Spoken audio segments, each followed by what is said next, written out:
ጉድን ስማ በረከት ገበሬዋ ከተፈታች ወር ሳይሞላት ዛሬም እንደገና በአዲስ ክስ ተከሳ እስር ቤት ገብታለች። ምን አረገች ይባላል መሰለ 5000 ሊትር ናፍጣ ነዳጅ ከባለስልጣናት ጋር ሆና አጭበርብራ ለወርቅ ባለሙያዎች ሸጣለች አሉ። 5000 ሊትር ነዳጅ ማለት ስንት እንደሚገኝበት ታውቃለህ? በፈርቅ በብላክ ስትሰጠው ግማሽ ቢሊዮን ብር በጠራራ ፀሐይ።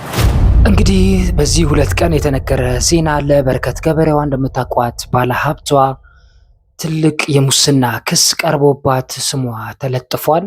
በሶሻል ሚዲያ በየአቅጣጫው ፌዴራል ፖሊስ ተፈላጊ ነው ብለው አሳውቋል። እና በረከት ገበሬ እንግዲህ የምትታወቀው በግብርና ስራ ላይ ነው። ግን ደግሞ በጣም አነጋጋሪ የሆነ የወርቅና የናፍጣ ስራ ላይ ተሰማርታ እዛ ላይ አጭበርብራለች የሚል ስሟ ተገኝቶባታል። በጣም ከባድ ነው። በረከት ገበሬ እንግዲህ የመንግስት ደጋፊ ናት። አብይን በጣም እንደምትወደው ስትናገር የከረመች ሴት ናት። ከዚህ በፊትም እርሶ ግን እረፍት ያውቃሉ ስትል በንጋታው ታሰረች። እንደውም የሆነ ቪዲዮ አለ፣ እስቲ እሱን ልጋብዛችሁ።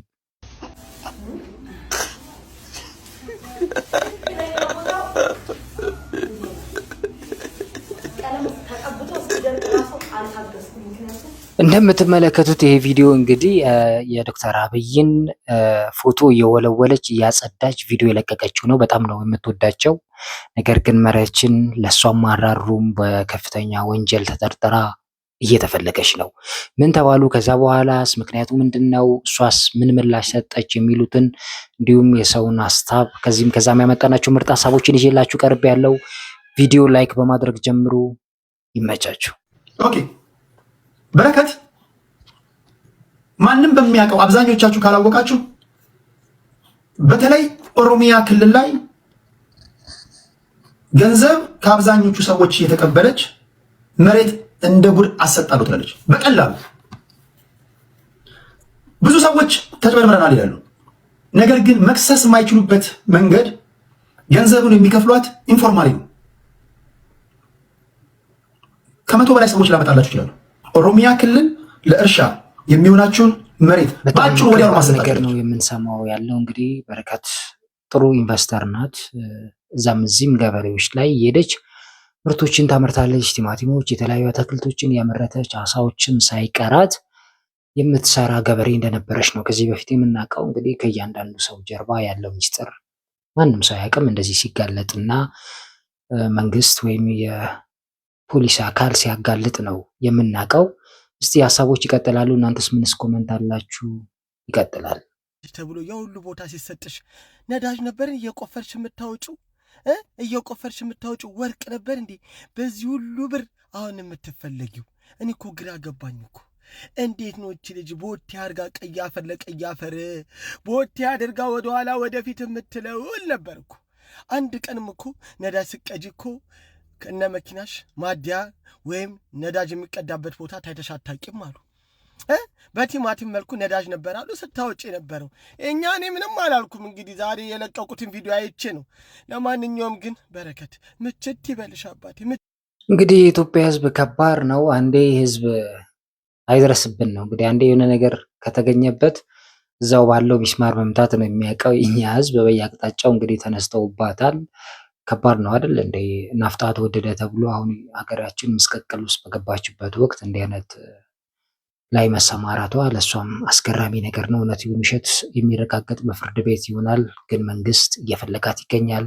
ሀሳቦች ይቀጥላሉ። እስቲ ዮኒ ማኛን ደግሞ እንስማ። የእናቷ ግፍ ነው ለዚህ ያበቃት። ከዚህ በፊት እናቷን ስትናገር ነበር፣ ተጣልተው እንደነበር እናቷም እያለቀሰች ቪዲዮ መስራቷ ይታወሳል። እስቲ የሱን ቪዲዮ ደግሞ እንመልከት። ሌላው በረከት የበረከት የሚመስለኝ የእናቷ ግፍ ነው። በረከት ሌባዋ ልንገርሽ፣ አሁንም የእናትሽ ግፍ ነው ይሄን ያደረገብሽ። የገዛ እናትሽን እኔ የእናትሽን ነገር ከሰማው በኋላ ነው የተናገርኩሽ። ከዛ በኋላ ዮኒ ማኛ ቻፓ ጠይቀው እምቢ ስላልኩ ሰደበኛል።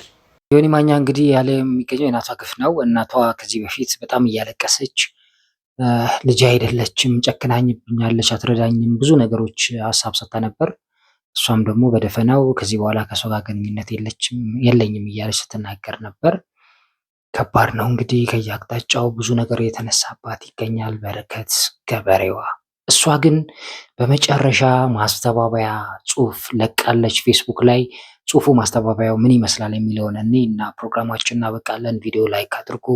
አሁንም ይመቻችሁ። ክስ ተመስርቶባት የነበረችው ታዋቂዋ ባለሀብት በረከት ወርቁ ወይም በረከት ገበሬዋ በፌስቡክ ገጿ ባስተላለፈችው መልእክት በፍርድ ቤት አስገዳጅ ትዕዛዝ ወዲያውን ነበር የተፈታሁት ብላለች። ሀገሬ እውነት በጣም አዘንኩብሽ። እኔን አስረውኝ በስሜ ለሸጡት ነዳጅ እኔን ተጠያቂ ማድረግ ከፍተኛ ግፍ ነው ስትል ድርጊቱን አልፈጸምኩም ብላለች። 14 ጊዜም ፍርድ ቤት መቅረቧንና በዳኞች ትዕዛዝ መፈታቷንም በማስታወስ ጉዳዩም በሴትነት የመጣ ጥቃት እንደሆነም አመልክታለች። በረከት ወርቁም ያለ ስሜ ስም ሰጥታችሁኛል ስትል የከሰሰች ሲሆን የተፈቀደው 466 ሊትር ናፍጣ እንዴት አገር አቀፍ እጥረት ያስከትላል በማለትም በክሱ ላይ ያላትን ጥርጣሬም አጠናክራ ይህን ይመስላል የሰጠችው ማስተባበያ። እንግዲህ በሴትነት የመጣ ጥቃት እንጂ ምንም የሰራሁት ነገር የለም። እንግዲህ እኛ ሀገር ታውቃላችሁ የሆነ ነገር ሲፈጠር ወይ በጾታ ብሔር፣ ዘር የሆነ ነገር ላይ መለጠፍ የተለመደ ቢሆንም ሕግ የሚያጣራው ነገር ይሆናል። እናንተስ ምን ሀሳብ አላችሁ? በረከት ነፃ ሰው ናት? የስራ ሰው ናት? ወይስ እንደተባለው ደግሞ ከጀርባዋ ሌላ ነገር አለ?